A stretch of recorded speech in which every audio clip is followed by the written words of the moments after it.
background on it. Good evening, everybody. There we are. A little bit loud. You don't need to discuss the background. Good evening, everybody.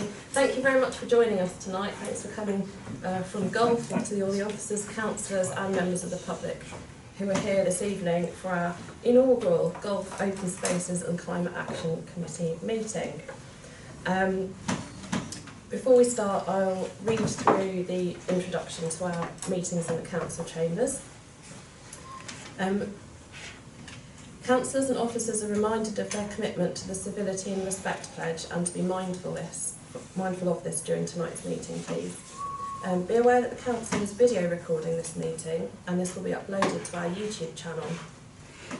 I'd like to highlight some key points of the meeting format. Please can I ask everyone to have their phones turned off or set to silent.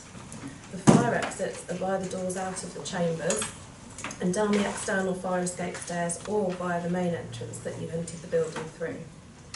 In the event of a fire, the lift should not be used, and the assembly point is outside the Royal Mail Parcel Office on West Street. Please remain seated unless you're invited to speak or need to take a comfort break.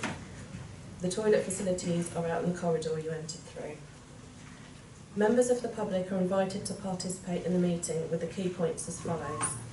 Public participation is limited to a maximum of 4 minutes per person and must be relating to an item of business on the agenda, and as the chair, I'll interject if needed to enforce it. When the public participation agenda item is introduced, please raise your hand to show you wish to speak, and I'll invite you to speak. If you're comfortable standing, please do so to ensure you can be heard across the room. You don't need to state your name when you start speaking if you don't wish to, but we ask that you clearly state which agenda item you're speaking about, please. I would ask that the participants looking to leave the meeting wait until the end of an agenda item to limit distractions for other participants, and we will have a break after agenda item 4, briefly. Members of the public looking to leave the building need to be escorted out by a council officer. And we're not going to confidential sessions, so I'll skip that. Oh yes, we are, sorry. If the meeting goes into confidential session, a short 2-minute break will be held to allow members of the public to leave. To all present, please remember to show respect to others in the meeting and avoid interrupting where possible to enable others to follow the meeting. If any councillor feels concerned about any aspect of the meeting or discussion, please clearly state the point of order and I'll then gesture for you to elaborate. If anyone present is felt to be behaving unacceptably, they can be ejected from the meeting by resolution. And finally, thanks for listening. On behalf of the council, I'd like to thank everyone for attending this town council meeting. Right, so I'll just go on to the first item, which is apologies for absence. Thank you, Chair. We have no councillor apologies, but we have an apology from Fraser Morley, the golf professional. Thank you very much. And item 2 is to ask whether members of the council have any disposable pecuniary interests and interests other than pecuniary interests as defined under the Seaford Town Council Code of Conduct and Localism Act 2011 in relation to matters on the agenda. Does anyone have any interest to declare relating to tonight's agenda? No? I'll take. Oh yes, thank you, Councillor Weymouth. It's really just to mention that I was the outside body rep for Chewton Brooks item 4 through 2023 to 2024, but we never got to discuss the actual items that are specific to this agenda item. Okay, thanks for making us aware. Okay, officers. That's brilliant. So I'll move on to the public participation item on the agenda, item number 3. Are any of the members of the public here tonight wish to speak on the agenda items? Right, we have 2. I'll start with the lady on my right, if I may. Thank you. Can you all hear me if I don't stand up? Yes. I'd like to comment on item 6 on the agenda, report number 14/25, and it's point 12.11, insofar as it affects the South Hill Barn interim parking options. Firstly, I recognise that this is an increasingly difficult problem with no easy solutions in sight. I note from the report that officers are considering a height barrier being installed at the bottom of the bridleway at the end of Cheetham Way leading to South Hill Barn and are liaising with the necessary landowners to discuss this. There are, however, implications to the erection of this barrier. Just to be clear, there's no turning point for large vehicles at the end of Cheetham Way if they're prohibited from proceeding onto the bridleway. For large vehicles to turn at this point, it will involve dangerous manoeuvres reversing into side turnings. This will provide a hazard for other traffic, particularly as Cheetham Way forms part of National Cycleway Route 2. There are no other suitable alternative routes to take, as the roads leading off Cheetham Way are narrow and have many parked cars. It appears to me that it will be necessary to enable large vehicles such as coaches to turn around before they gain access to Cheetham Way.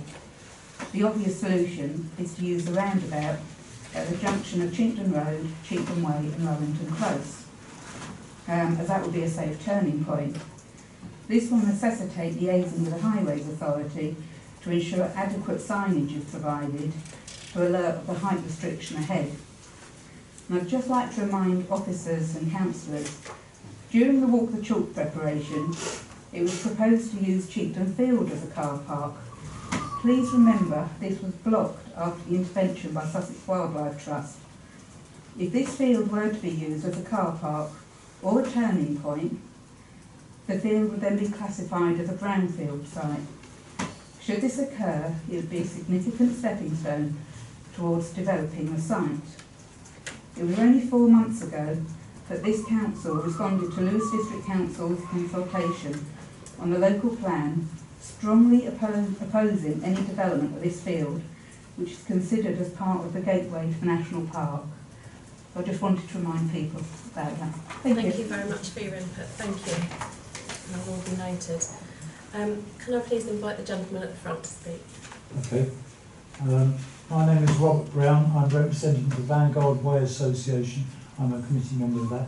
In the past, I have attended other council meetings involving the Vanguard Way, which goes, as many people know, through Seaford, over Seaford Head and up to Exeat, where it also is incorporated in the King Charles III path, which I think is very important to realise. Thank you. Well, I'm just going to hold you just for a moment, just to make it clear, we are in relation again to item 4, aren't we, the Chink? No, we're also in relation to item 1.7, okay. the Green 18T project, right, okay. where the Vanguard Way and the coastal path are in immediate proximity to the 17th Green at the present time.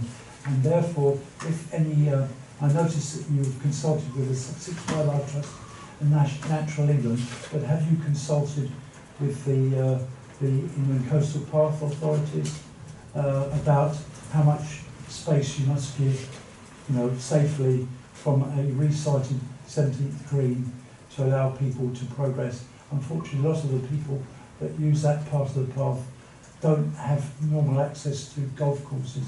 I think they're not aware of the dangers. The other matter on that particular part of the agenda is item 12.5, Hope Gap Steps. This is also a key part of the Inland Coastal Path amenities, although it doesn't obviously represent the coastal path. But again, we would like to know what the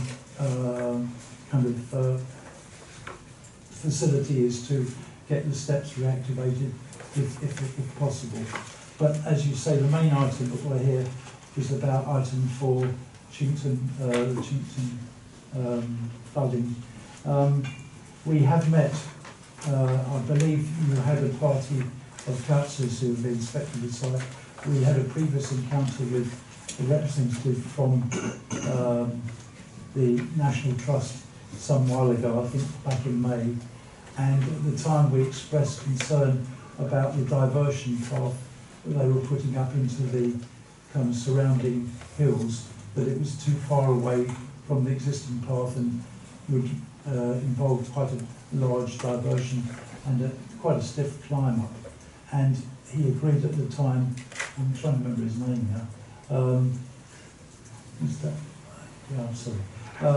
that a much lower path would be permissible through the fields. We did actually walk it with him, and this seems to be reflected in the report that you're looking at tonight, where they talk about a kind of less severe diversion from the existing way. Other than that, we did not express any concern about the loss of the right-of-way along the canals, which I believe other bodies might have done. But as far as we're concerned, as long as the Vandal Way is put at a higher level where it won't be in danger of flooding and is apparently 3 metres wide, we will be satisfied with that. Thank you. Thank you very much for your contribution. So I think really some of it will come up through. Are you staying for the whole agenda? Yes. Yeah. Do we want to take the question about whether we've consulted with the King Charles III coastal path as we move through the agenda, or would you like to respond to that now? Regarding the 17th and 18th too? No, we haven't as such yet. Okay. It's just the immediate stakeholders on site. So, but we've taken that point and we'll, yeah. Excellent. So consultation to come. Yeah. Brilliant. Thank you. Thank you very much. Could I, Yes. What was the precise name of that? English Coastal Path? Well, it's called now the King Charles III Coastal Path, but it's being popularly called England Coastal Path, and obviously it goes right the way through the border of the golf course.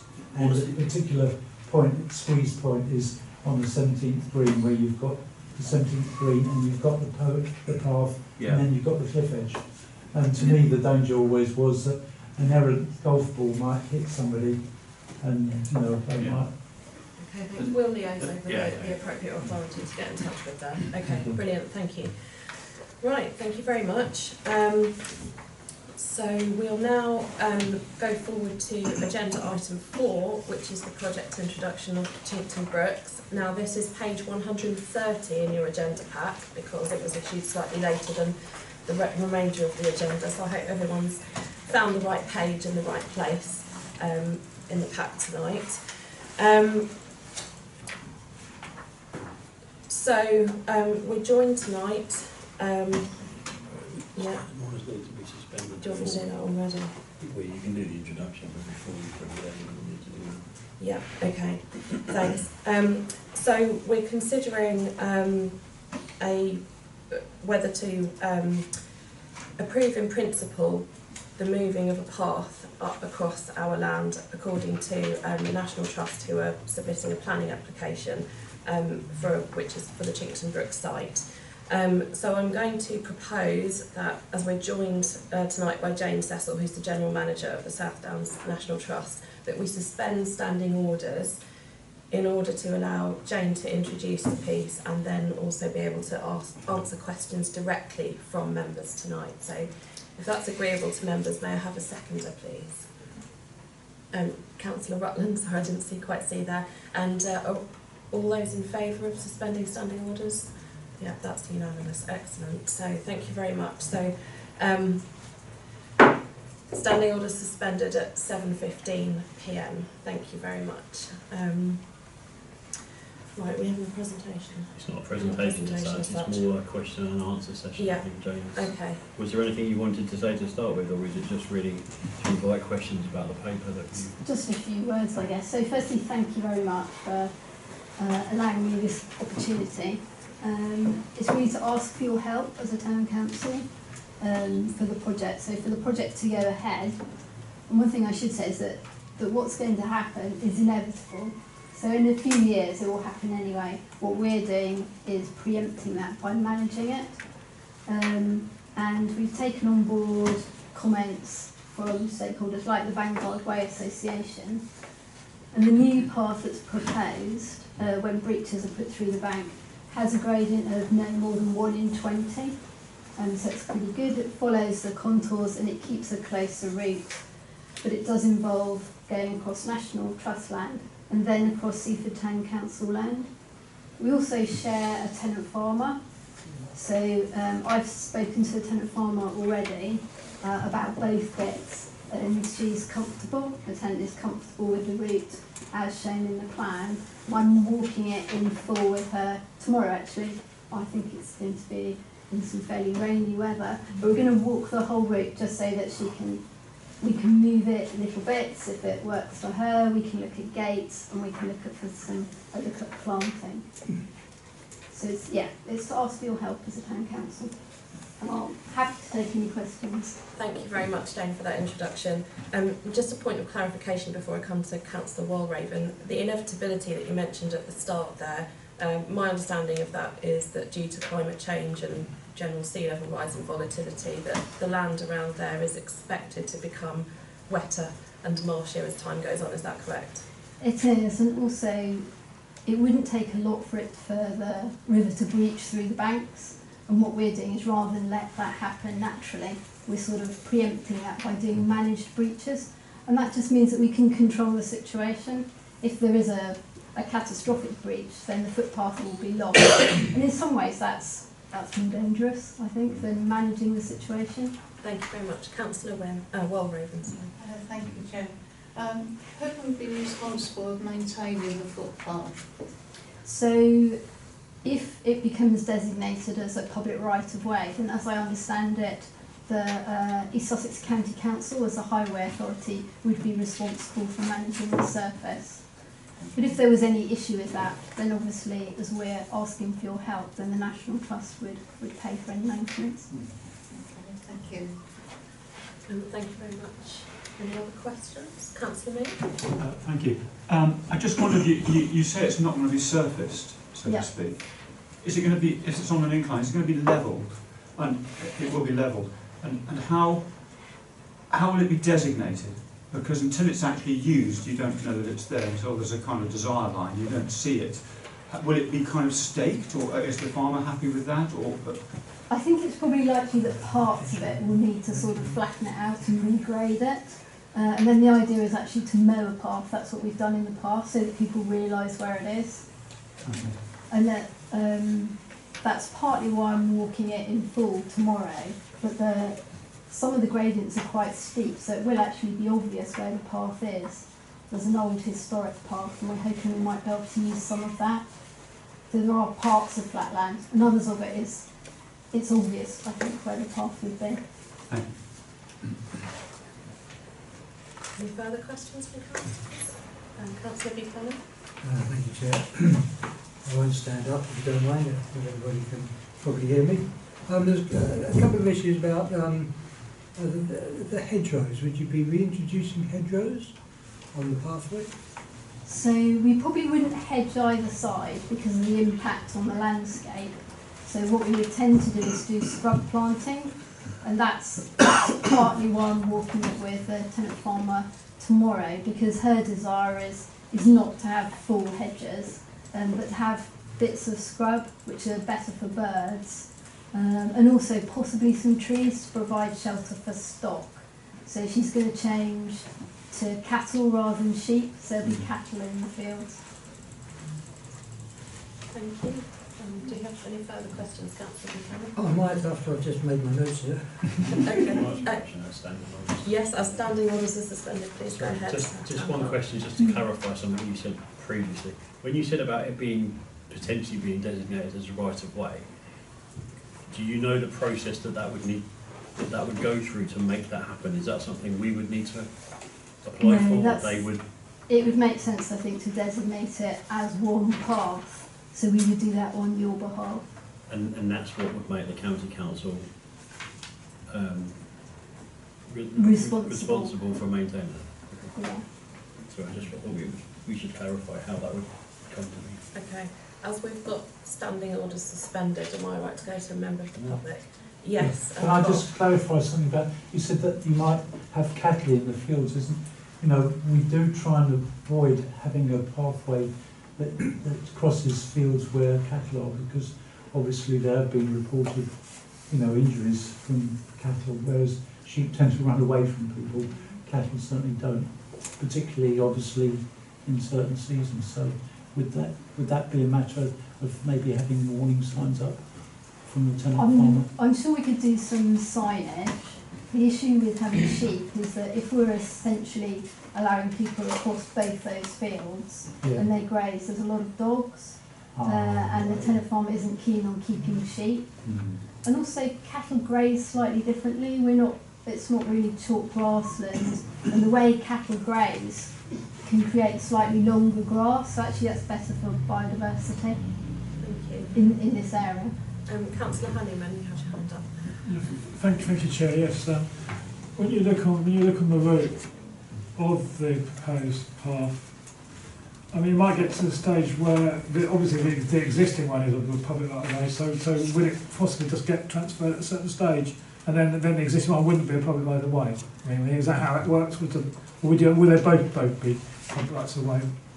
I'm not a public rights of way expert. I want to say that it's quite a complicated area of law.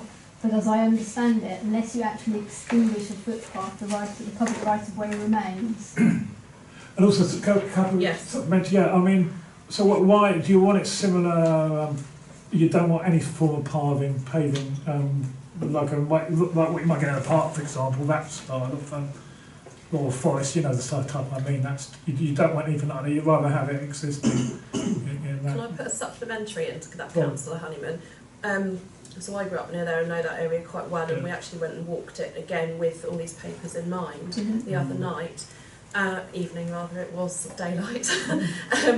And in recent years, quite a substantial length of that path has been made gravelly, which I know from having walked there with elderly friends makes it much easier at more times of the year to actually walk down. And that section of path runs parallel to a large section of the proposed elevated path. And so I'm kind of wondering there are obviously pros and cons of putting different surfaces down, and a 3 metre width is it's quite substantial as well actually, and I believe, I don't have the measurement in my head, but it exceeds the minimum of most footways. But with just mowing, I mean, I know that down there on that hillside, because I sometimes use the steeper paths when I'm on my own, it gets very wet. And of course with sea level rise and increased breaching, that kind of condition will probably be happening more frequently. So my my question really in supplement to Councillor Honeyman is, if you are thinking about putting some sort of surface on it, because it would then be sort of replacing more of a like for like, at least across quite a long section of it. It's a tricky one, surfacing footpaths. I think what I would say is that we're not precluding doing that in the future. Some of the feedback we had from consultees was about the fact that they didn't want cyclists to use it, and as soon as you surface somewhere, you make it much more suitable for cyclists. So what we've tried to do is the response was that people didn't want cyclists to use it, and to control speed, so to keep it level but to grass it. And the reason I'm using the 3 metres is because 3 metres is sort of good practice for multi-user trails. So in the future, then it could be looked at for upgrading, but at present I was just going to keep it to pedestrian use. I do take your point about the ease of use, that's partly why we would mow it, and also look at levelling it. Thanks. It's good to know that there's that flexibility. Councillor Honeyman, did you have anything else? Well, only on the side, it's not really relevant to this, about the Vanguard. Well, I'll have a chat with Bob afterwards. Yeah, But it's former that's councillor, the best. anyone Yes, doesn't know. yes. So. Thank you, that's good. Councillor Matthews. I had a question on public engagement, and have you had any thoughts about how the public would be informed about the work's been undertaken and the progress and the reasons why, and where and how would you go about doing that? Yeah, so one of the reasons we're submitting a planning application is so that everybody gets a chance to comment on it. So I was hoping to submit the planning application back in March, but there's been a few issues. The footpath is one, Great Crested Newts is another issue, so that's delayed the planning application. And also because we had some really useful comments back from the stakeholders that we consulted, so we've made some amendments. So we still intend to submit a full planning application, and we'll try and make sure that that's lodged locally, so it could be at the Seven Sisters Country Park, for example. So, yeah, would there be anything on site that would provide that information? Yeah, if we submit a planning application, we'd have to put public notices up anyway. But I've got a new project manager starting on Monday, which is really good news. And one of her main roles will be talking to people, making sure that people know that the planning application's in and that they have an ability to comment on it. Yeah, support and object. Thank you. Do we have any questions? I will allow a question from... Well, it's not a question, it's just to answer Mr Quayle's question. East Sussex County Council would be the responsible authority for a footpath, but what they would do if there's a problem, they would go to the landowner to make any repairs. So just so you're aware, it would still fall to Seaford Town Council and the National Trust to maintain that path, not the County Council. They would just come with a big stick and hit you. Thank you, thanks. Councillor Buchanan. Chair. Yeah, okay, sorry.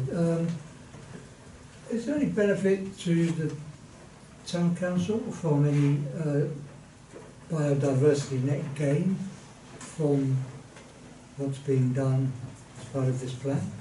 They could be, yep. So working with, since we have the same tenant farmer, it would make sense to manage across all the land.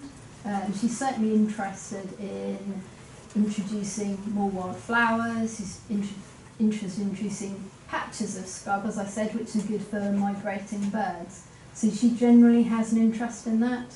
And I did speak in brief to Sussex Wildlife Trust, who I think wrote your management plan, are really involved in the management, and they're very keen as well. So I think we could work together both with the tenant and with the Wildlife Trust and yourselves to ensure that you do get some biodiversity net gain. Okay. Thank you. Could I just have one more Is it- question? Related to this, because Quickly. I'm speaking on behalf of the chairman of Bangor Way Association. When we made the visit, he expressed concern to the National Trust chap who was looking at the thing about the possible loss of hedges. Would you be proposing to remove the hedges that are already there? No. So the hedges that are kind of, are kind of protect the field from the lower slopes, they would be left in situ? Yeah. Okay, that's fine. That leads quite nicely into a question that I've got, if I can indulge myself in that.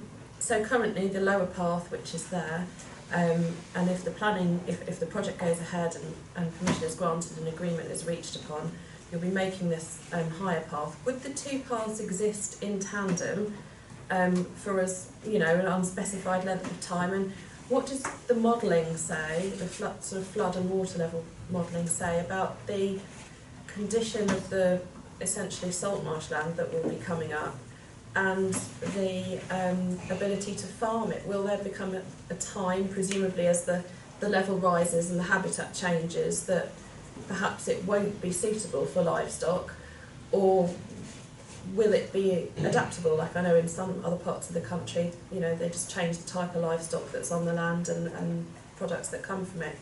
So I'm sort of trying to ask whether there'll, come a time that perhaps all the land that's sub the footpath might be salt marsh, or mostly salt marsh, and above the footpath might be a normal agricultural field. So that's a good question. So the brooks themselves, when we do the breaches, will go to salt marsh and mudflat, and that land has already been released by our tenant, so we gave her notice some time ago. So and it was always leased as a separate piece of land because we knew something eventually would happen, and so it's only fair really. So she will graze it up until we make the breaches, and then above the Vanguard Way, it's really hard to say how far rising sea levels will come. So the footpath that we're putting in, I think, follows approximately 5 metre contour. So that I think is going to outlast. I'm just looking around the table. Most of us, I think it will outlast most of us anyway. And once it gets to that level, if you predict that all the way up the Cookmere, then that's substantial flooding. So the bit above the Vanguard Way between the two footpaths, will just be normal agricultural land for some time to come. But the Vanguard Way itself will become increasingly unusable as it is now. There are parts now that are underwater in the winter. Yeah, thank you very much for that comprehensive answer. Right, I'll take a question or two more. Perhaps if there's any, if there are any members who haven't asked a question, who would like to.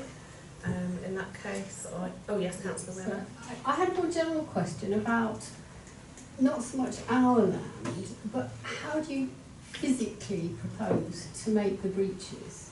I do remember talking to Alex at a very early stage in our discussions, and he hadn't been clear about how, were they going to get heavy plant down there, or how were they physically going to make the breaches so that that public right of way to the west of the Cup was actually going to be breached. I used to work for the Environment Agency, and I think there'll be some really interesting logistics about how you make those breaches. So that will be it'll be contracted out. So our consultants are Royal Haskellings, who are an engineering firm. They will contract out the implementation of the breaches, so it will be designed. So we're not quite at that stage. The planning permission will give us, hopefully, if it's approved, permission to undertake them. But then there's a further piece of work to actually design how to do the breaches. But in my mind, I'd imagined that in some form of sequence, at low tide, machines will go in, scoop it out, and retrace their steps, hopefully. So yes, it will be interesting to see. And they have looked at whether or not they did it from the riverside using barges. So you can have barge-mounted machinery. So that might be another possibility. But I'm not an engineer, so there might be engineers around the table. Yeah, thank you. Thank you. I'll go Councillor Meek and then Councillor Buchanan, then I think we'll draw it in. Sorry, Chair, this isn't specifically related to this agenda in the way that I just wanted to ask, as you've been on the Environment Agency as well, in your discussion with all the stakeholders, has there ever been any suggestion that the river might be returned to its original meanders, and that might solve some of the problem we have at the estuary inlet? So that was the original premise some years ago. So it was the Cookmere Estuary Group. I think there was a Seaford Town Council representative on that group. So that was the original hope. But there was no one organisation responsible to take it forward, and the cost of it was prohibitive. So actually, the project itself sort of just paused, and so the National Trust took the decision that if that project wasn't going to go forward, what we could do is manage the bit on our land. And in a way, it's a bit of a pilot to see how it goes. And if it goes well, which I hope it does, it will also give people an idea about what that land might look like. And if you did the same thing to the meanders, what the rest of the valley would look like. So I think the hope is it's phase one in getting a more naturally functioning river system in the estuary. Thank you. Thank you, Chair. Thank you, Councillor Meek. Right, Councillor Buchanan. Thank you, Chair. Just a couple of questions. Firstly, if and when you get your planning permission, what would be the programme for how long this work will take to be completed? Do you have a feel? That's quite a difficult question. We only actually have a very small window in which to undertake the works because of the bird nesting season. And obviously we're able to do it in the winter high tides. So logistically, because that's not a contract we've let yet, I don't know exactly how long it would take. I don't think it would take long. I think it might, yeah. So it's actually basically you're saying it has to take place within one season. It's not like it does. One season and then more work. If everything goes to plan, I would expect to hope to implement it the end of the summer next year. Presumably you build the path first before you break all the water out of the... I would imagine so. Okay, so the National Park Authority are the planning authority, so they will, I'm sure, condition it in an appropriate way. Okay, and just lastly, a lot of information in this document here. What would be rather useful, from my perspective, would be a map that actually kind of shows where the land boundaries are for Seaford Town Council and the adjacent ownership. And some of this shows the water levels, maybe the contours, and maybe I think the water levels for the flooding in this report are based on 2050, I believe, which is, you're right, I won't see it, but it's actually not that far away in many regards. And it'd be handy just to be able to plot that onto the drawing as well. So you have the contour line, you have the water level for 2050, you have the ownership boundaries between Seaford and the next people. It's a combined kind of plan, so that when we look at it, the life becomes easier to understand. Yeah, You're going to say you've got one, aren't you? I think you've got. I think you may have some of the information already. So certainly there's a map that shows the land ownership. Oh, which page is that? I think you have. Did you get that one? At the back. The back. Was it black and white? We've got black and white. Probably that. Oh, is that it? Yeah. Okay. That should look like that. Why can't I understand why that's Seaford then? I think there might be a bit of a discrepancy. Some of it's in black and white and colour, and I think it might have been slightly lost. Could I make a suggestion that we've got a lot of maps and a lot of different data layers going on, which is great. If we do, once we've voted on things, if it is resolved to go to full council, maybe officers and yourself can just make sure that such a map is brought to the next stage. Would that be the most practical thing? Yeah, okay, brilliant. Okay, right, thank you very much, Jane, for coming along and answering all the questions tonight so comprehensively. I'm going to propose that we reinstate standing orders now. May I have a seconder, please? Councillor Meek, and all those in favour? Right, that's everybody. Okay, standing orders resumed at 7:40 p.m. Thank you.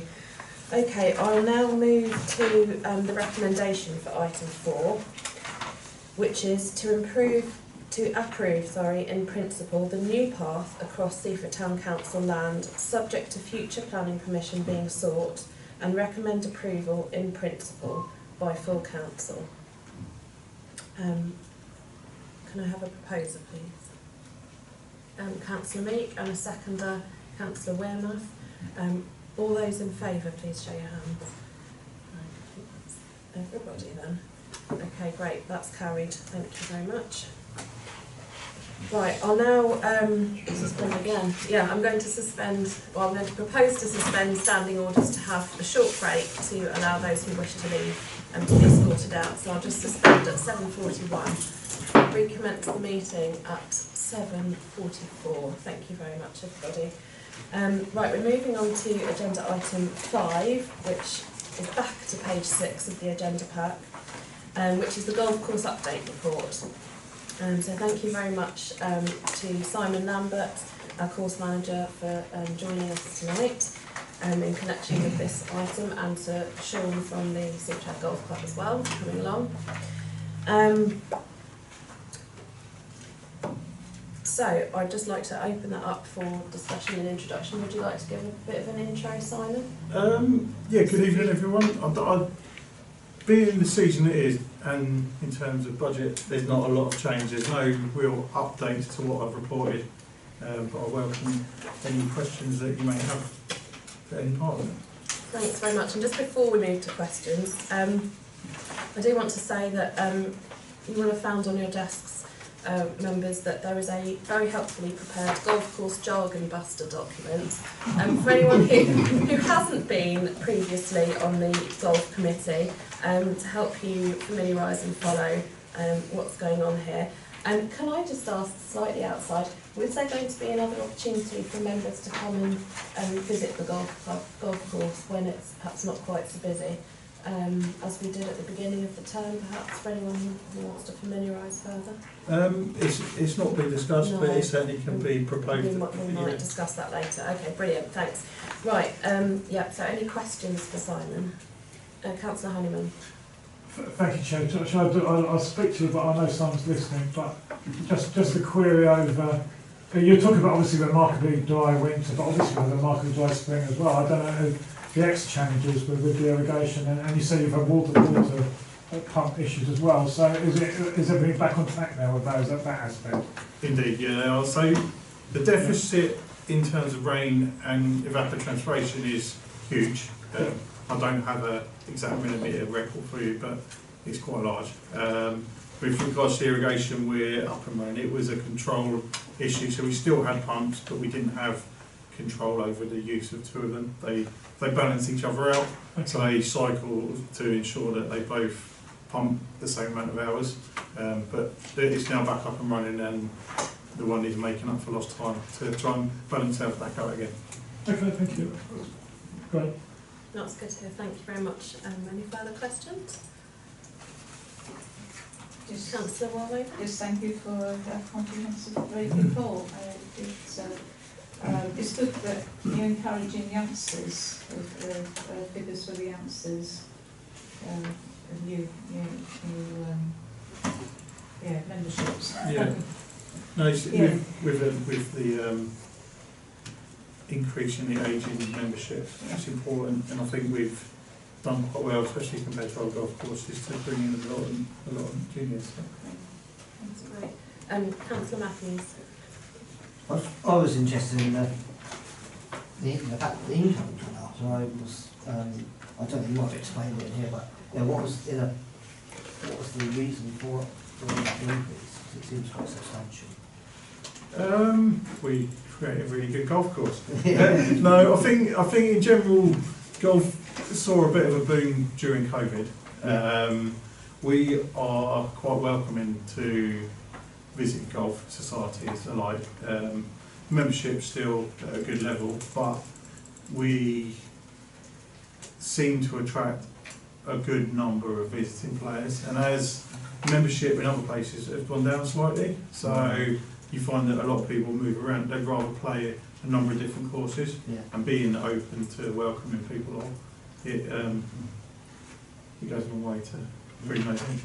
I'll probably help you a little bit there as well, in the sense of Peacehaven Golf Club is also having issues with the fact that they may build on part of the car park and the clubhouse, etc. As a result of which we've had an influx of members join us from Peacehaven, and we've also had an influx of members join us from Blatchington who basically don't like the price increase.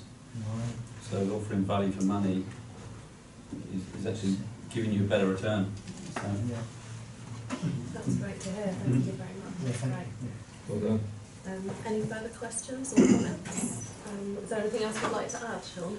I generally sort of say one or two bits.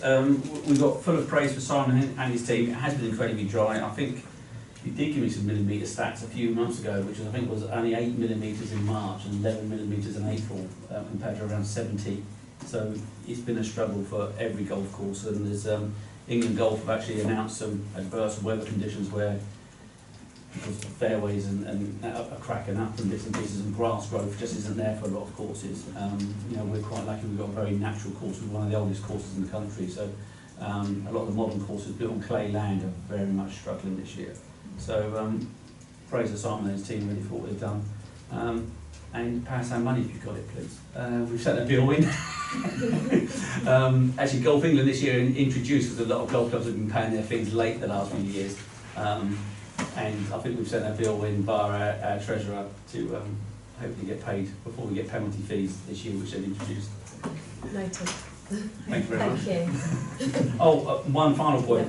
At a previous meeting, I believe it might have been November, there was a lot of talk about the fact that still quite a lot of dogs off leads being allowed around up there, which obviously there's one or two signs about keeping dogs on leads and dog excrement on the course itself, which obviously isn't great for Simon and his team to work around, or the golfers themselves.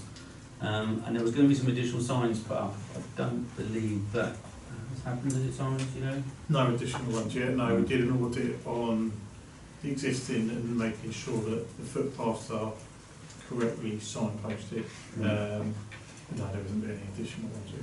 I believe, if anyone else wants to correct me on this, who's part of the group, that at the last Seaford Head Local Nature Reserve Management Committee group meeting, I think I'm correct in saying it was the Sussex Wildlife Trust who were doing a sort of audit of, obviously you'll have your own audit of your own signage on your part, but of the head as a whole. So I'd expect that to come together and then to be considered as a whole in due course later on. But yeah, your concerns are definitely noted. Thank you. So thank you very much.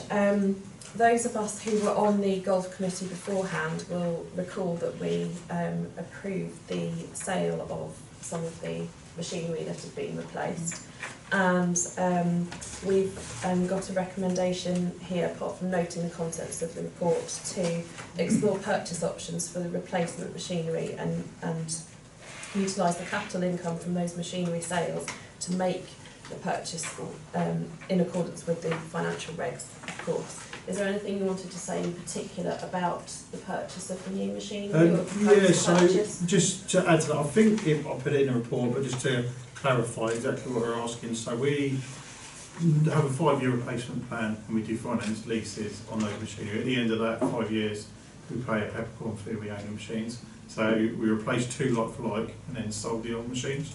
The money came in this week for that. So what we're potentially looking at doing is to look at next year's replacements and see if there's anything that we can buy outright rather than go into a lease, sort of saving us money over the 5 years and just bringing us a bit nearer to replacement of any items. We're not looking for any additional bits of kit or different bits of kit. It's purely to look at the 5-year plan and see what we could do with the income, unbudgeted income, in the sense that we didn't know how much we would get for the older kit until we sold it. So that makes it clear. Yeah, thanks for clarifying that. Is it point of clarification there, Councillor Hannigan? It is on the item. I'm not going to undermine Simon's expertise, but in the sense of you don't necessarily buy brand new equipment. You might buy a better make, but maybe few years old, for example, as opposed to buying a cheaper model brand new. It just depend what's out there. So we don't normally buy used. The issue we have is we only have one of every bit of kit. So the replacement program, we completed the 5-year program. It worked really well. So we waited 2 years and then started it again. Having only one bit of kit, we need to make sure that is operational all the time, and finding that the age of the machine, when it gets to 5-6 years old, things start going wrong. So generally we buy new, and we demo. A lot of companies offer lots of kit to demo, so we find the best bit of kit for within our budget and that does the best job that we need. I can see why you do that. Yeah, you want reliability, don't you? So. Yeah, and with regards to the finance league, we don't have the funds to buy outright the mowers that we normally buy and the machinery. The finance leases that we go with are funding machines. They wouldn't fund second-hand machines. So. Thank you. Thank you, thanks for that. Excellent. Right, if there are no further questions, I'll move to the recommendations. So I'll take them both together.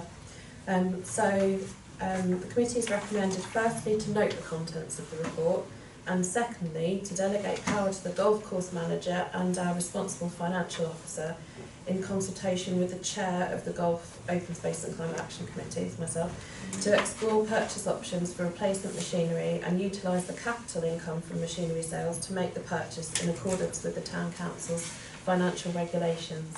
May I have a proposer, please? Councillor Walraven, and do we have a seconder? Councillor Matthews. May I ask all those in favour? Great, that's everybody. I'm going to abstain, as I'm mentioned in there. I won't do the next two. Thank you very much. So that motion's carried. Thank you very much to Sean and Simon for joining us. You go now. You stay. You stay for this bit. Sorry? We've got the other bit. Yeah, we've got it.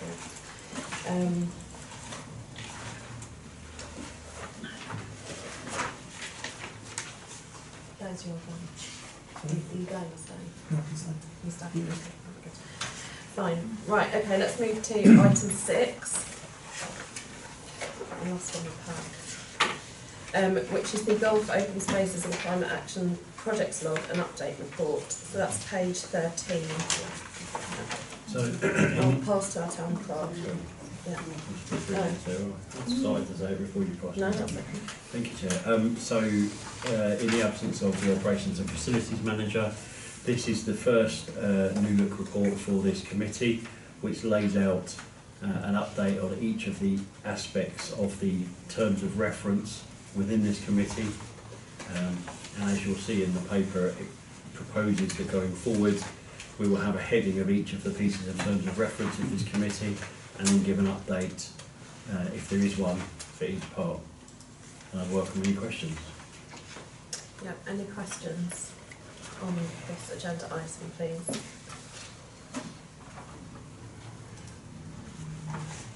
Councillor Meek. Thank you, Chair. It looks like the active projects here are quite a lot, and it says they're hopefully going to be completed by the end of the financial year. Is this realistic?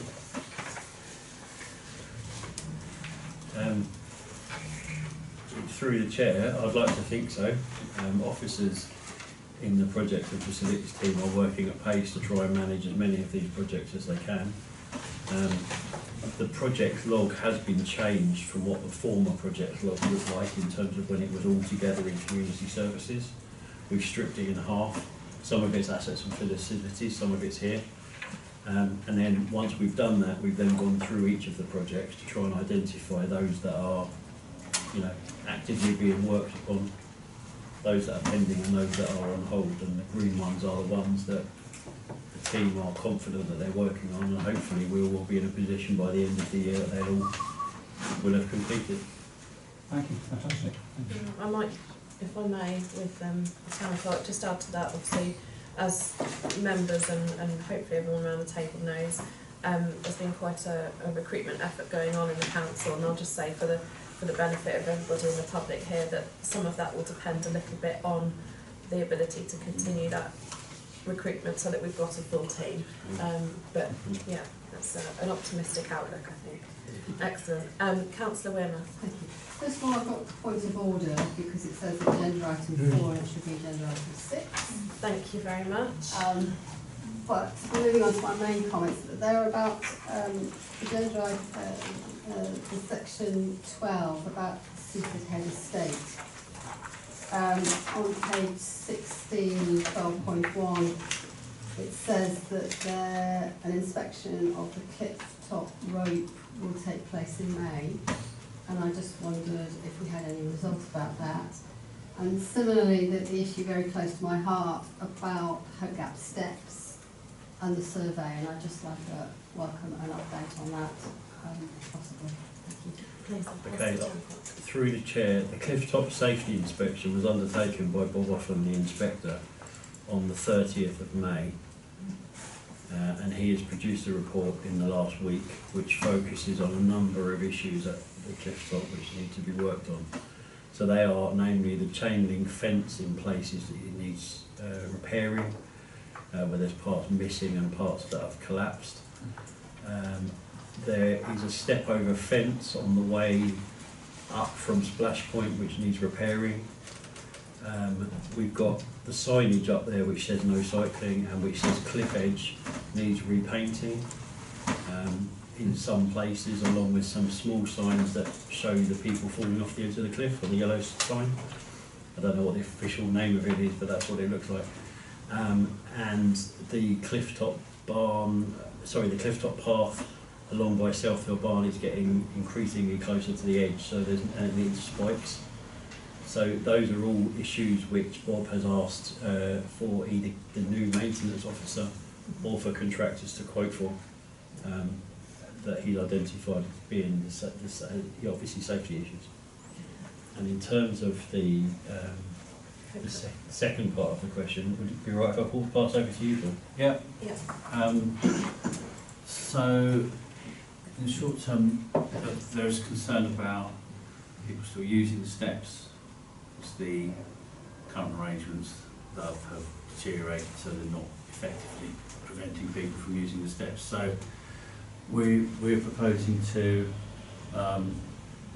completely enclose the steps in a 2 metre high mesh fence, top and bottom, to enclose, top access, bottom, and on each side, to completely prevent people using them because they're not safe to use. I mean, we've got some photographs here that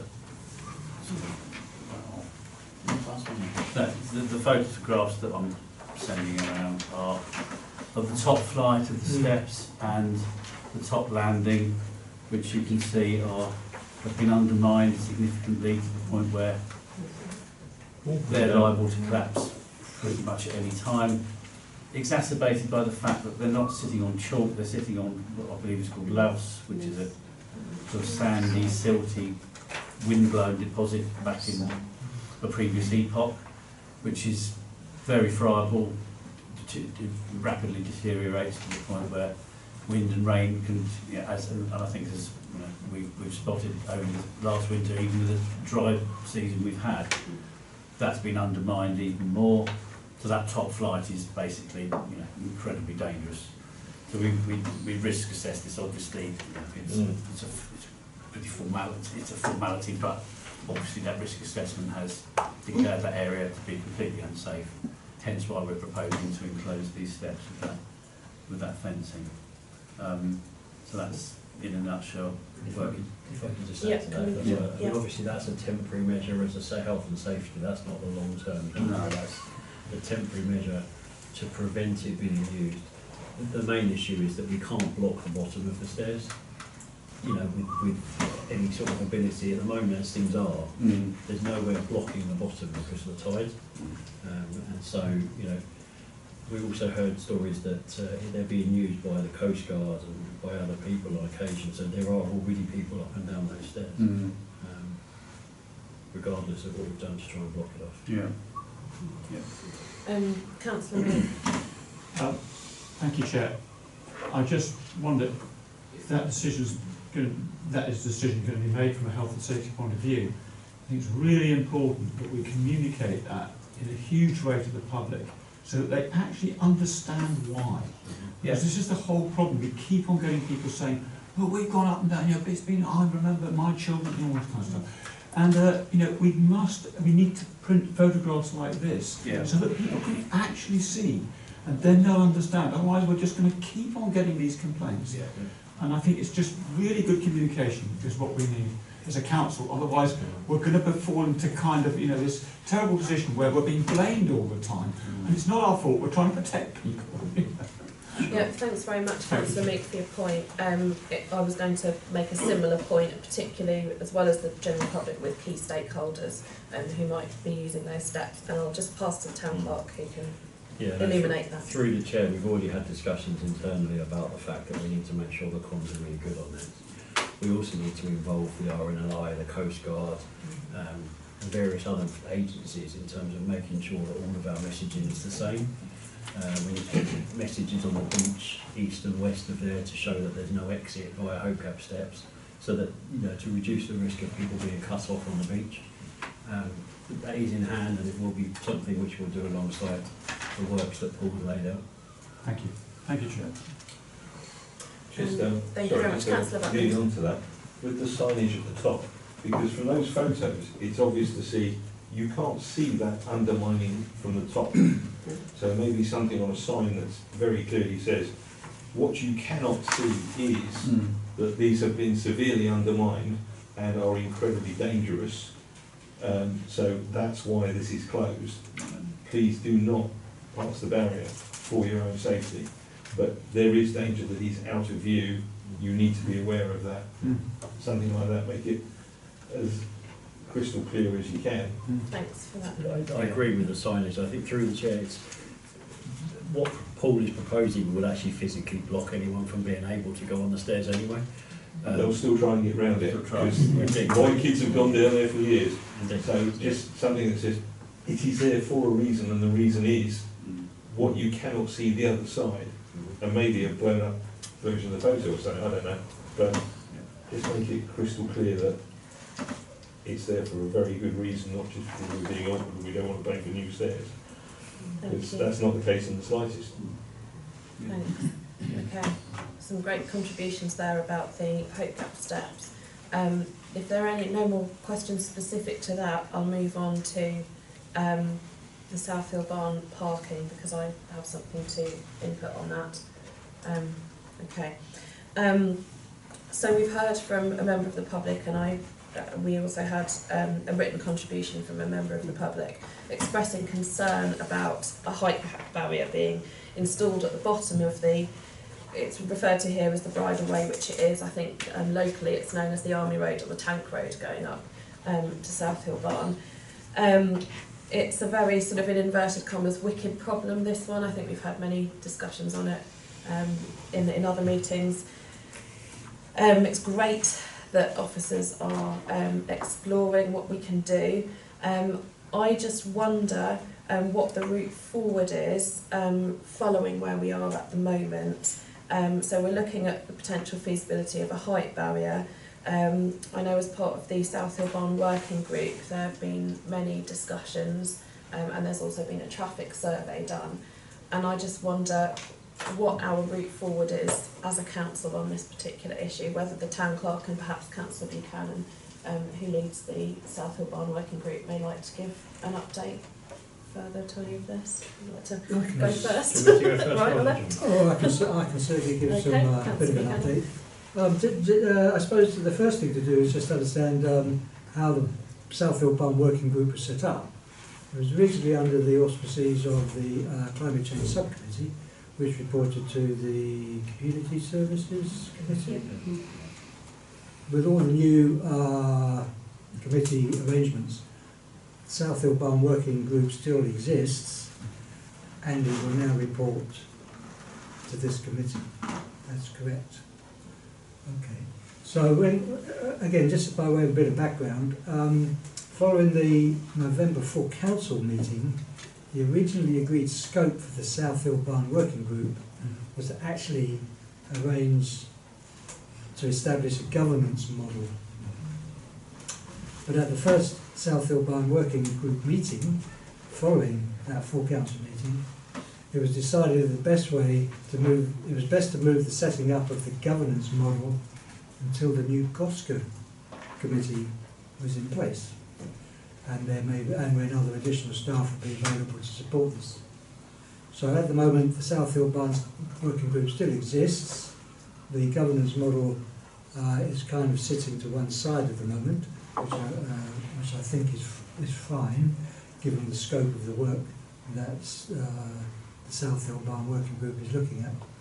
And there are three main items that the South Hill Barn working group kind of has come under their jurisdiction to implement the stage 1 work of the overall South Hill Barn feasibility study.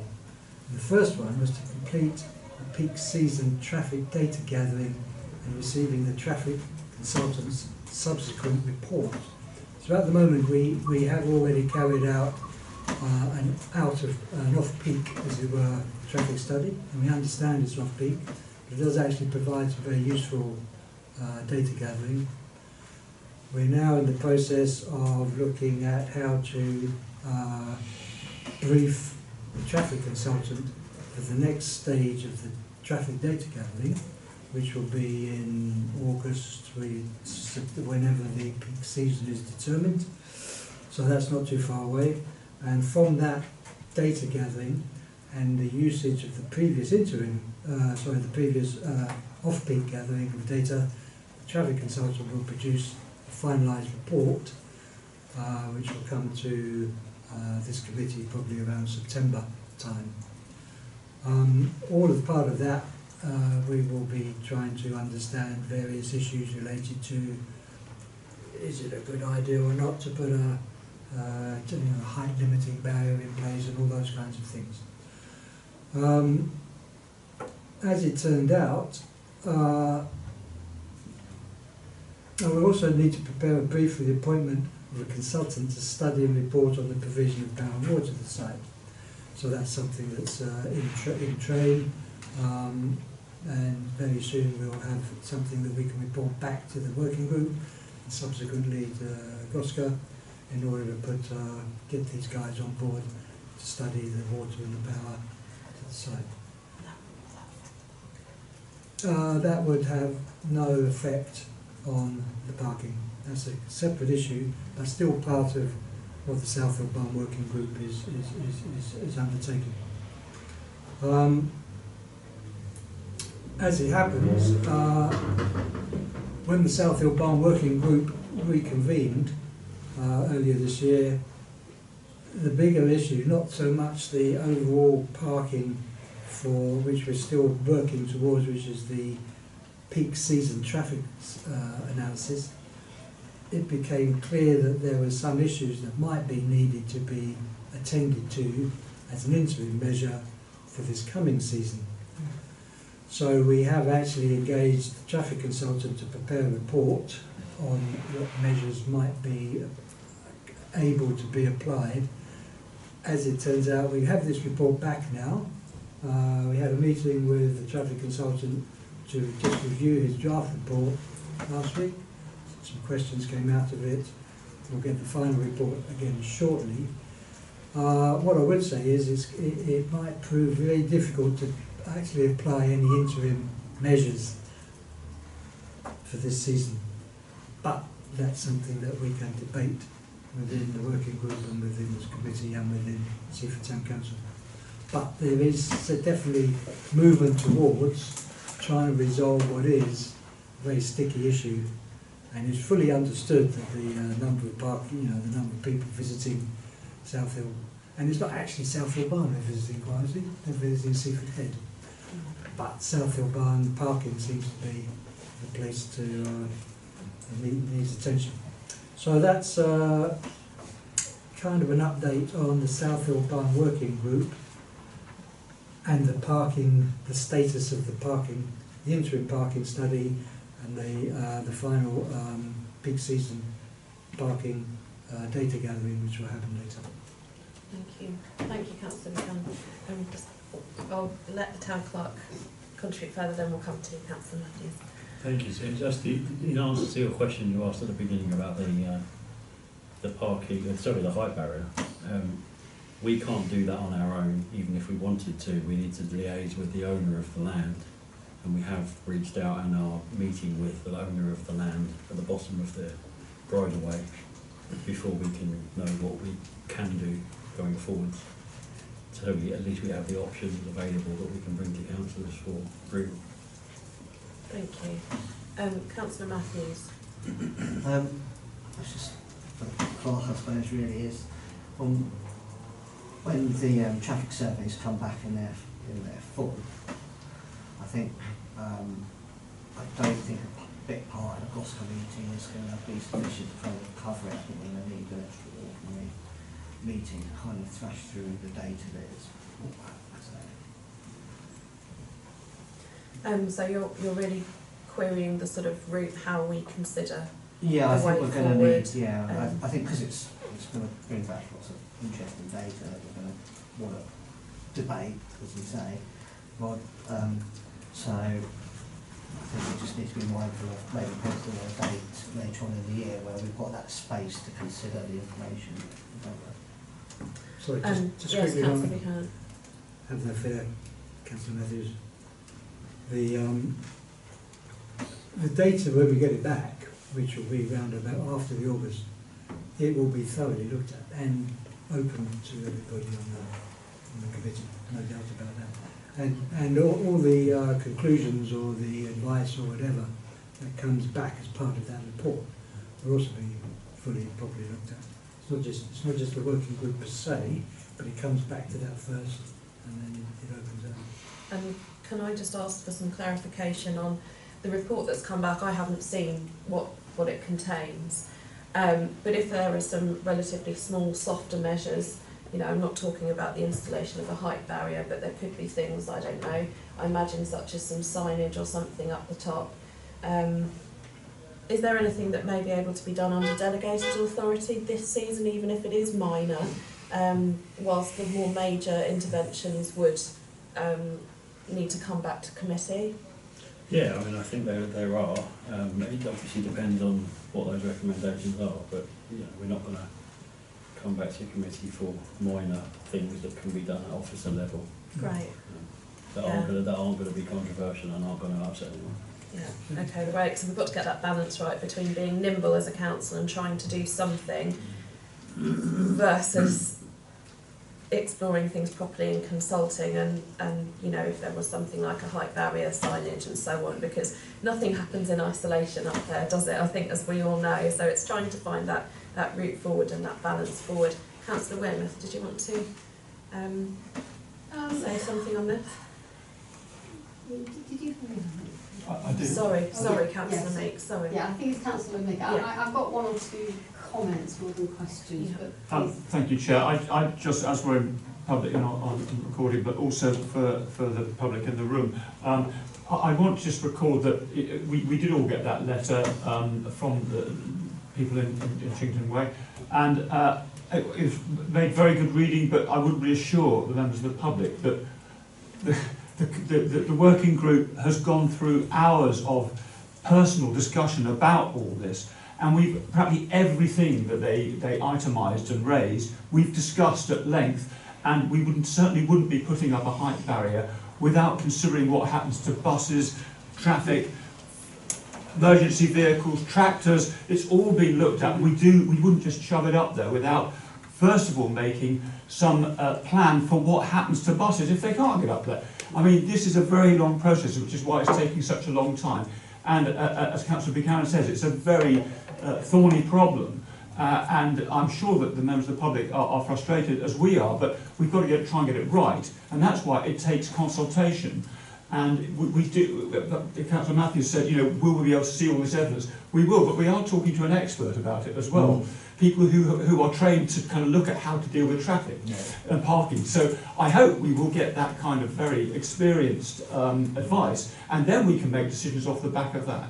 So thank you, Chair. I just wanted to get that out. Thank you very much, Councillor Mick. That's great. I'm sure some people will be watching at home later on the recording. So that's very useful to put on. It's an important point. And yes, there's many meetings and discussions and considerations going on within the council, and not just at meetings, obviously. Councillor Weymouth. I think it's very, I was going to say quite a lot of those things really. It's the complexity of it.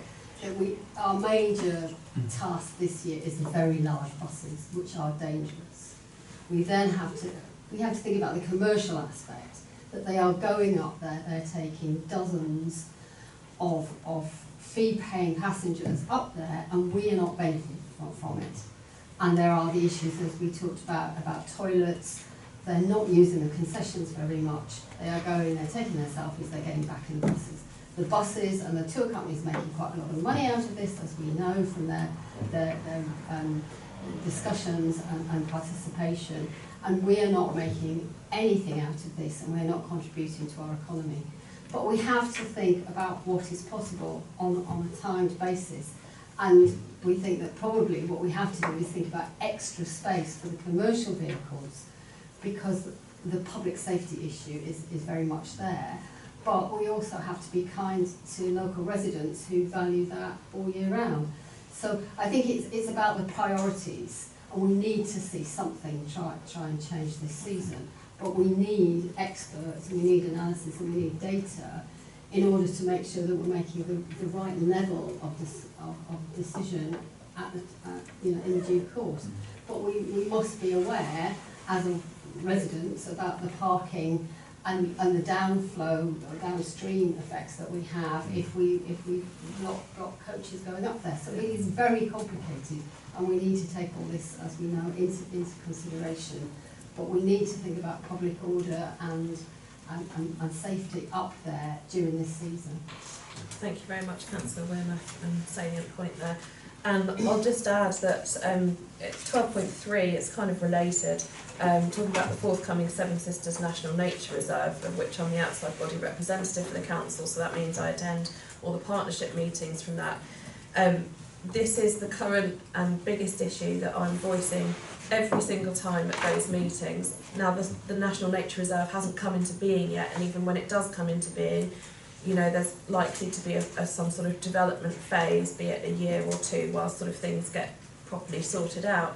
But that does give a kind of more contextual and different opportunity to speak to some of the other larger organisations who are partners there, and other national parks who have come across potentially similar problems at these types of sites, where there's an entrance that's residential or that's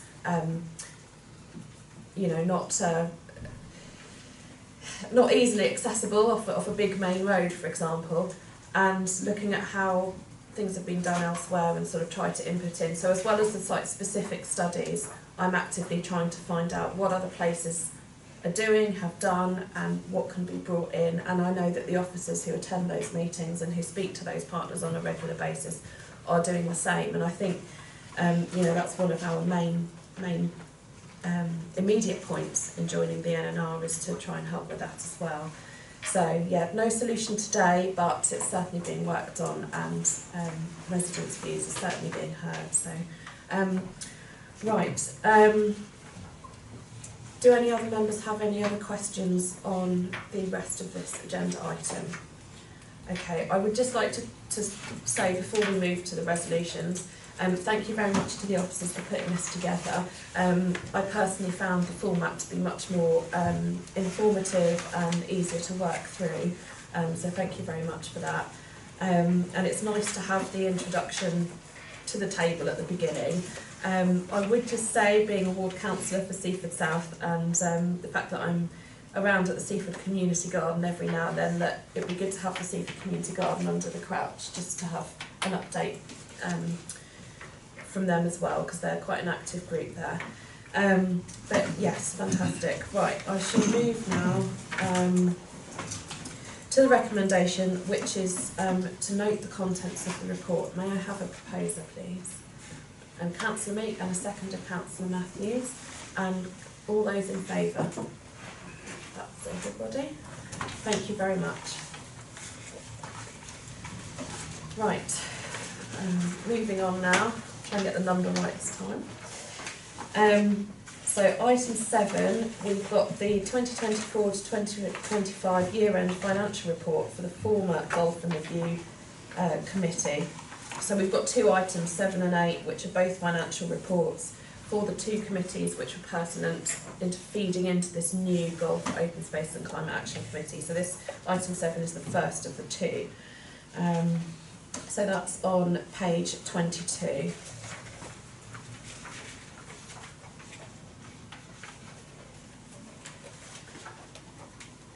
Right, so thank you very much to our responsible financial officer, Lucy Clark, for preparing this report.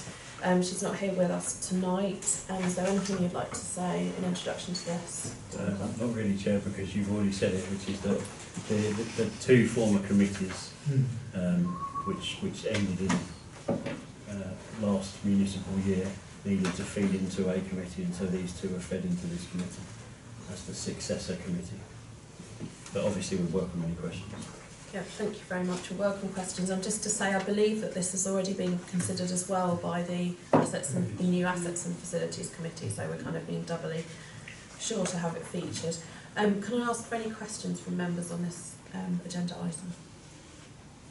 Councillor Not a question, Chair, thank Comment? you, but I just wanted to congratulate the Golf again for, you know, really good returns on the year and building up to where we are now for this committee. So I hope we will, help to support you going forward as GOSGA now. So thank you very much for all your work. Thanks both of you. Good job, well done. Thank you. Thank you very much for that point. Any other contributions? Okay. In that case, I will move to the recommendation, which is to note the contents of the report. Do I have a proposer? Councillor Rutland, and a seconder. Councillor Matthews, and all those in favour. That's everybody. Thank you very much. Right, that's carried. So we'll go to the second of the 2 financial reports, which is agenda item 8, on page 37.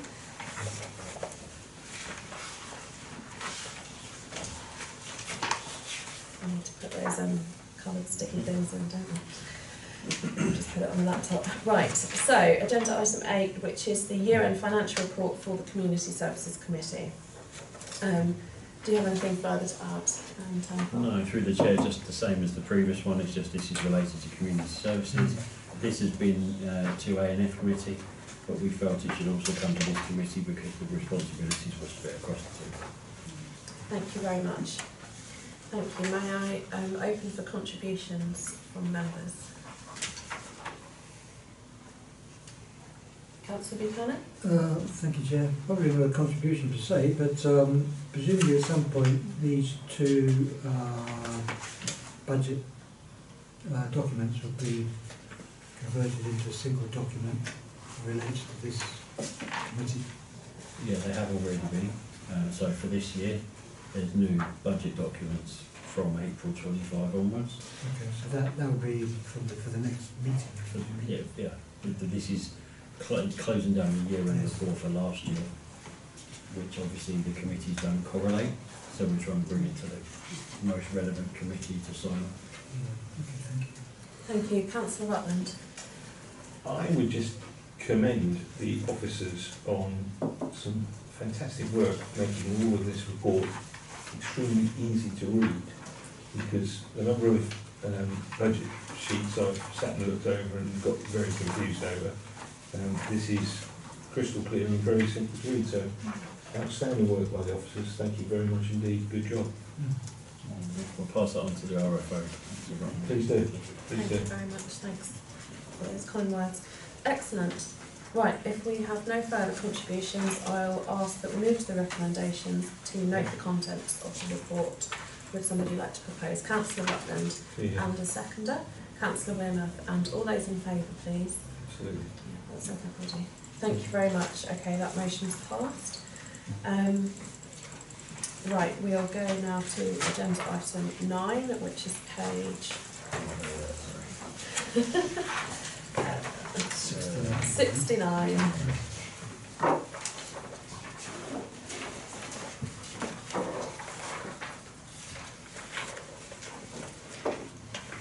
Which is the next one, isn't it?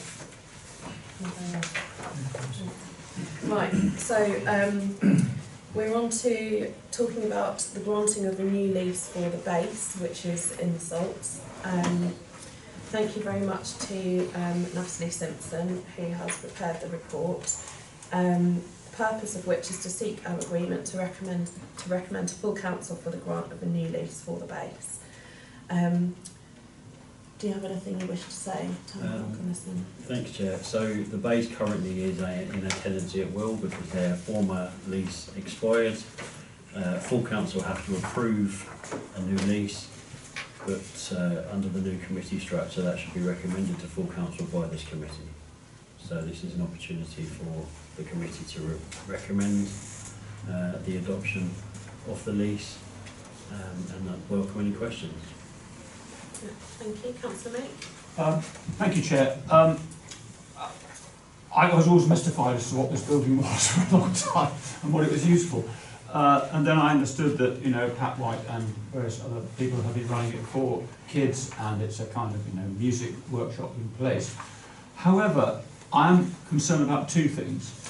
One is that there doesn't seem to be any kind of feedback as to how it's used, how much it's used, what revenue it actually generates for those music groups and for the onward going kind of functioning of music in Seaford. I don't feel we have any accountability from the committee, from their committee, as to how it's used and how much it's used and all that kind of thing. So that was one question. The other thing is that maybe depending on that, I'm a bit concerned about granting a 10-year lease on a peppercorn rent when we have no idea over the next 10 years how the Salts will develop and what we might want to do, and whether that building, for instance, in 5 years, if it suddenly starts showing that it's absolutely decrepit and it needs a whole lot of work on it, we might want to kind of have the ability to knock it down and build something bigger or better or something like that. So those are my two concerns. Not that I'm against the fact that it's a great facility, possibly, but I just don't see that I know very much about it. And also I don't want us to lock ourselves into a 10-year lease when we're not quite sure, A, the state of the building, and B, what might develop over the next few years. If you state my name in check. Yes, thank you very much, Councillor Meek. I can just address in part the first one, which is because I attend the SALT stakeholder group meetings, which are every 6 months.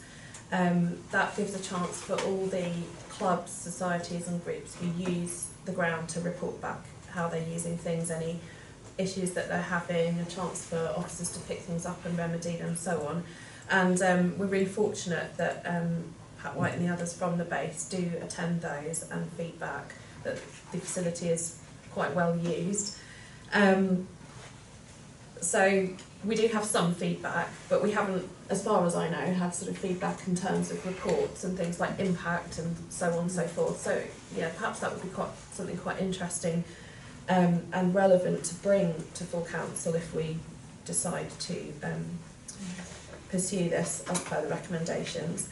Can I pass to the town clerk for anything further in particular? I'm wondering about whether there might be any scope for something like a different length of lease or a break clause or something, just because I know that the Salts is somewhere where we might strategically look to make some improvements, and how that kind of sits with, I know, you know, several of the buildings on the Salts. I'm thinking about the Scout Hut, and I don't know the ins and outs of the base building itself and what state it's in, but I just wonder how that relates sort of in the wider context of the Salts, if you're able to give any information. I appreciate you didn't author the report, so perhaps it's a bit unfair for me to put that on your shoulders. It's a bit difficult to answer. I mean, you know, difficult to know the answer to that. It doesn't necessarily need to be 10-year lease, I guess.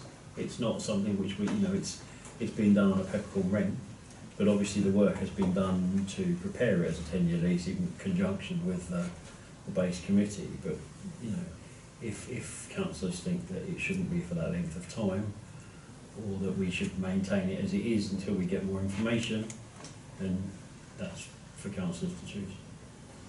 Thank you. I'll ask Councillor Meek to come back and then Could we maybe question Nat about it, because to do with break clause and things, she might, you know, she's a bit more legal about it. She might have some suggestions to make. So I wonder if we could investigate options before it maybe comes to full council as an option. Maybe. Sure. Thank you. I'll take that suggestion. Thank you. Thank you. Councillor Walray. Yeah, I remember this building being redundant, and I think it's great that it's still being used for workshops and that for youngsters of the town to use as free of charge, and I think that's great. I'm just wondering, with the 10-year lease, sometimes that helps with getting grants.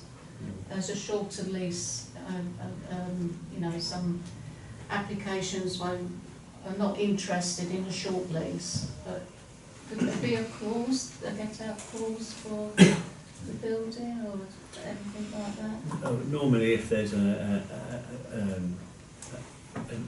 get-out clause halfway through in favour of the landlord, then it's not considered to be the length of the actual lease, but the length of until that point comes. Because obviously the assets and contracts manager isn't present to answer, I don't actually know why the 10 years is the proposal.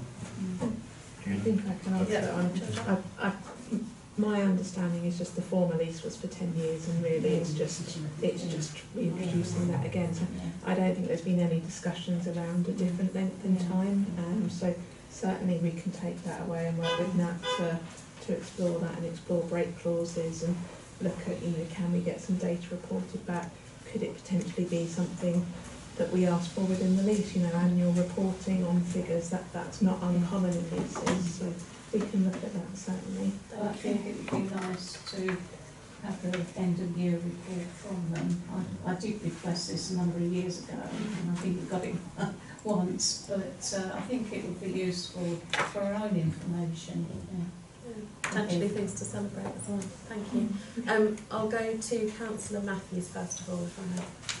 Yeah, just following up on Councillor Meek's points really.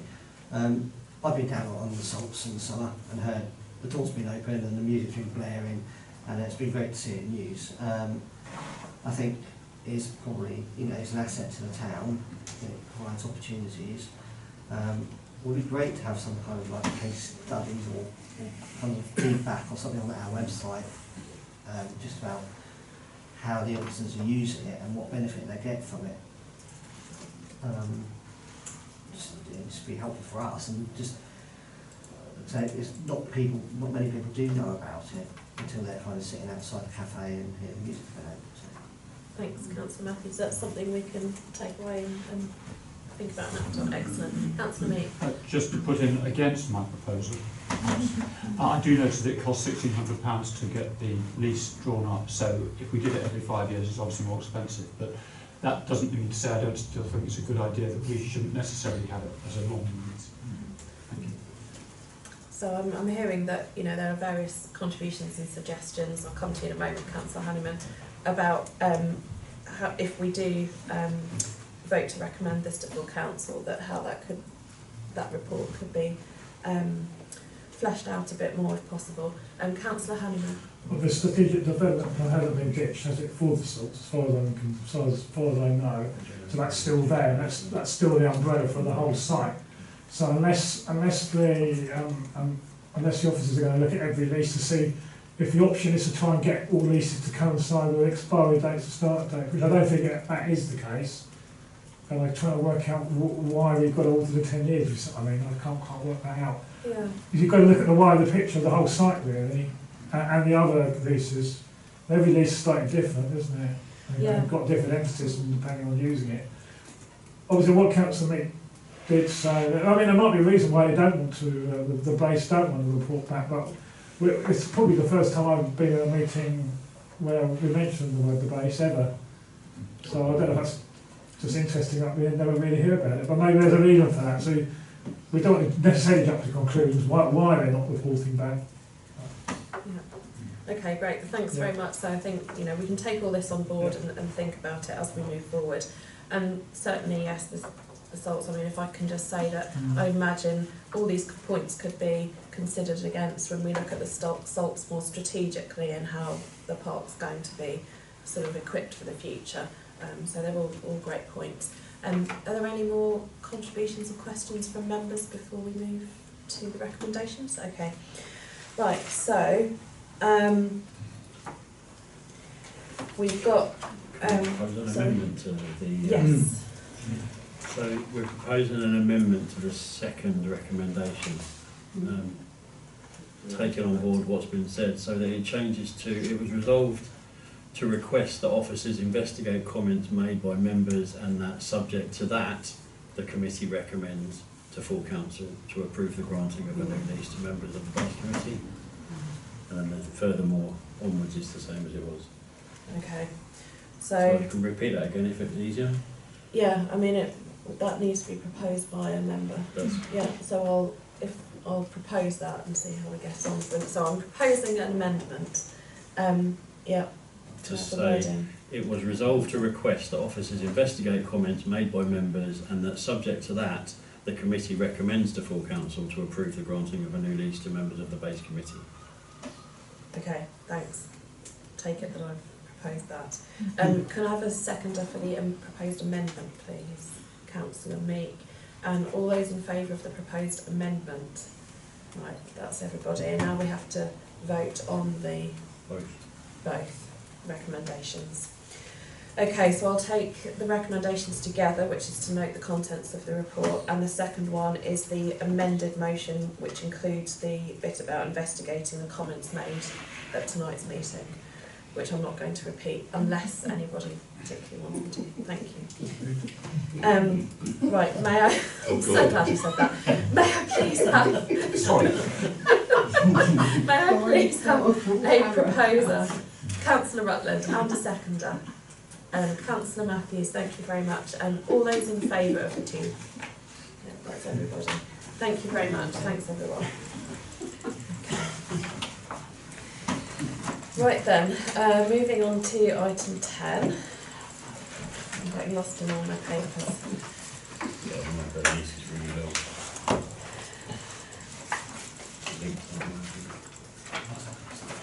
I think I'm on a different pack. 126. Excellent. Yes, page 126. Oh yes, right. So this is agenda item 10, 126, and it's the proposal for the creation of a. Now it's listed here in the agenda as a task and finish group. Under our standing orders, that equates to a working group. So you members may be more familiar with that terminology. to establish a task and finish a working group to devise a draft climate action plan and review the climate emergency policy. Shall I do a bit of an intro? So just to give this a bit of an introduction, I know it follows on from work or items brought originally to Council by Councillor Meek in the previous term, and we've had the Climate Change Subcommittee, and last summer we brought in a climate emergency policy, and as we did that, attached to that we had a kind of loose 1 year review time frame that we would see how it's going in terms of its implementation and so on. We've obviously had a lot of changes at the Town Council during that time, and we're still changing in terms of recruitment and so on and so forth. So the proposal is to form a working group to review the climate emergency policy and to devise a draft climate action plan, which is something we started to think about in our last Climate Change Subcommittee meeting, where we had quite a large table of climate emergency policy points versus potential projects, things which are already underway, and how we can basically achieve and implement that policy. Now, I should say that a climate action plan is actually a recognised document. It's the format of which has been employed by many councils up and down the country. So that's quite helpful in terms of there is a blueprint for kind of how to do this. Obviously, we need to consider how we do it to suit us as a council, how to suit our engagement with Seaford, and also looking at our resources and getting information from officers on things such as costings and so on and so forth. So this report, I'm going to pass over to the Town Clerk to say anything you'd like to say on this, but in order to keep things moving forward, the proposal is to establish a working group, and I can't for the life of me remember whether it's specified in the report, but I'd like to put forward that the working group only exists for such a time until the next GOSCA meeting. So it's literally to bridge this meeting and the next meeting so that we can propose a draft climate action plan to the next GOSCA meeting, and to review the climate emergency policy formally at the next meeting, which would keep things within the time frame when the climate emergency policy was adopted, if that makes sense. I hope I've explained that okay. Is there anything you'd like to add? I think you've covered it all quite comprehensively. I'm not sure there's anything else to say. Okay, right. Councillor Honeyman. Have you identified an officer to also lead this? When we had the kind of pre-meeting as we do for these committees, so Sharon Bryden, who is, what's Sharon's actual job title? Operations and Facilities Manager, would be our direct liaison, and of course if things need to go to finance or to the Town Clerk or other officers, it would be liaised with appropriately. So that would be the intention, I think, Councillor Honeyman. Is there anything else? Well, I know, really, I was thinking of was you try and link it in with the other working group on the same day, you know.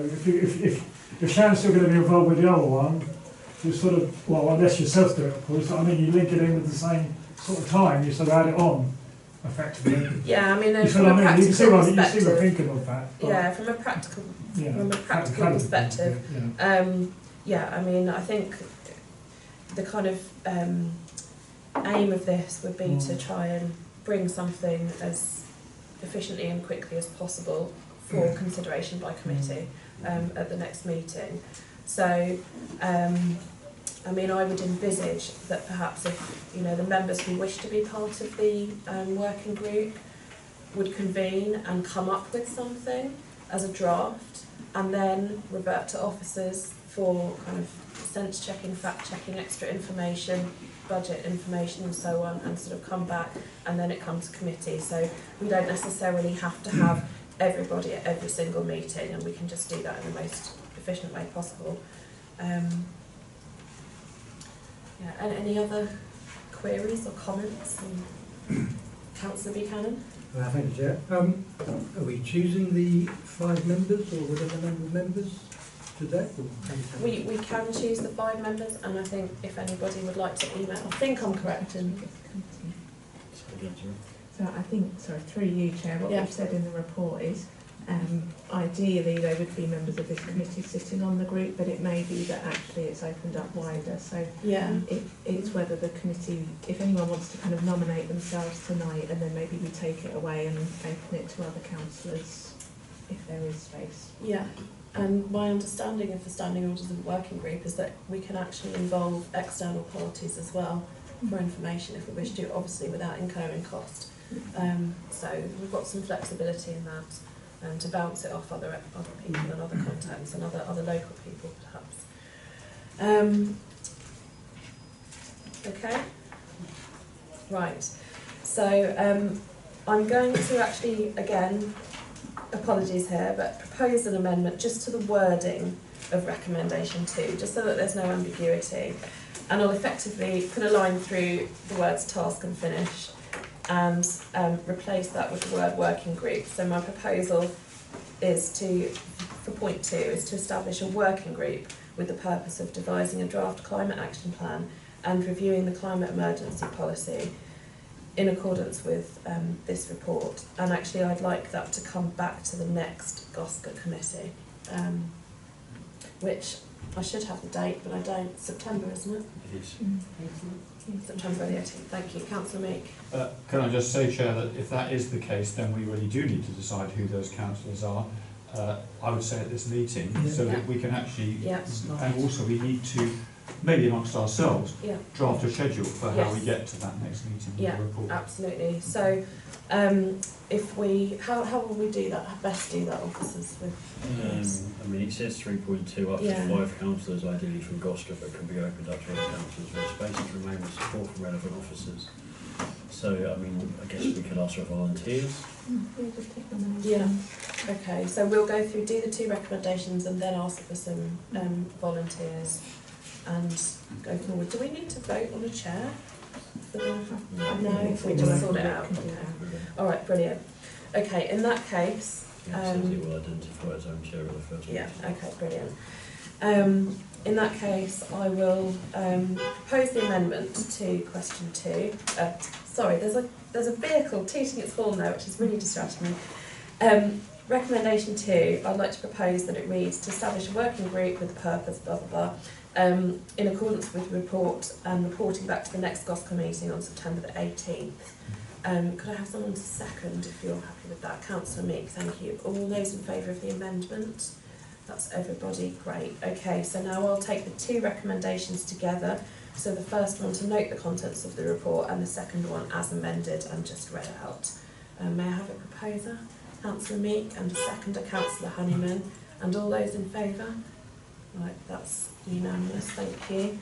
And can I ask, are there any volunteers here tonight? Anyone like to volunteer tonight? So Councillor Honeyman, Councillor Meek, Councillor Matthews, Councillor Buchanan.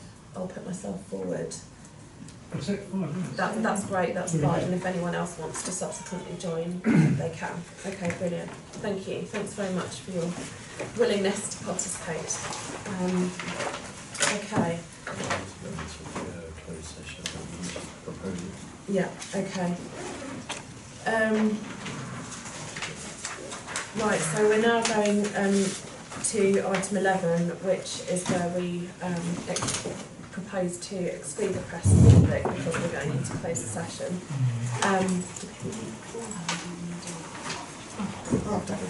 Okay, so can I make that proposal, please? Would anyone like to second? Councillor Grimmeth and all those in favour? Okay, that's carried. So at 8:48 we're moving into closed session, so anybody who would like to leave at this point, you may be escorted out.